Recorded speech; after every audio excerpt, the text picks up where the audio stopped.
আসসালামু আলাইকুম রহমতুল্লাহ। আমি আসছি সারালা 5 নাম্বার।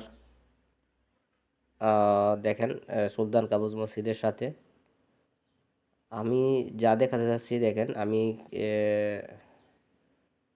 আমি যে শহরে আছি ওখানে দেখেন কবরস্থান দেখাতে যাচ্ছি। আপনারা খেয়াল করবেন। দেখেন, তো কবরস্থান যারা এখানে শুয়ে আছেন, 1 মিনিট দেখাচ্ছি আপনাদের। এখানে থাকেন, ঠিক এই দেখেন যে কবরস্থানগুলি দেখতে থাকেন।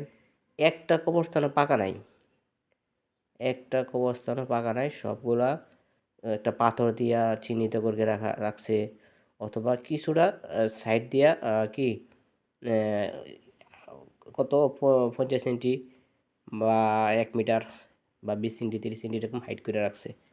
তো আপনাদের আমি বলতে চাচ্ছি এটাই যে ওরা যারা এখানে সাহিত্য আছে, যারা কবরে আছে, তাদের কাবিলা মানে তাদের আত্মীয় স্বজন যারা জীবিত আছে, তারা তো চাইতো এই কবরস্থানগুলি প্রতিটা কবর সোনা দিয়ে পাকা করতে পারতো। সোনা দিয়া, স্বর্ণ বোঝেন, অলংকার দাহ, স্বর্ণ দিয়া।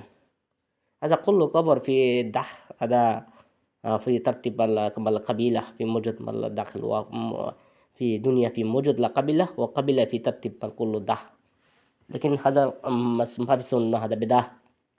هذا مال سنة مال القبر في سمسم في رقب، هذا ما في رقب مال ده تابوك هذا فوق.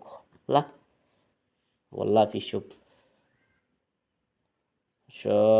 তো কি বলতে চাচ্ছি, এখানে ইচ্ছা করলে এরা স্বর্ণ দেয়া এরা করতে পারতো, কিন্তু ওরা দেয় নেই। ওরা যারা যেটা সুন্নাহ, এই সুন্নাহ মতো আমি চলতেছে। আর আমাদের বাংলাদেশে কত কিছু করা হয়, এটাই বলতে চাচ্ছি, আর কিছু না।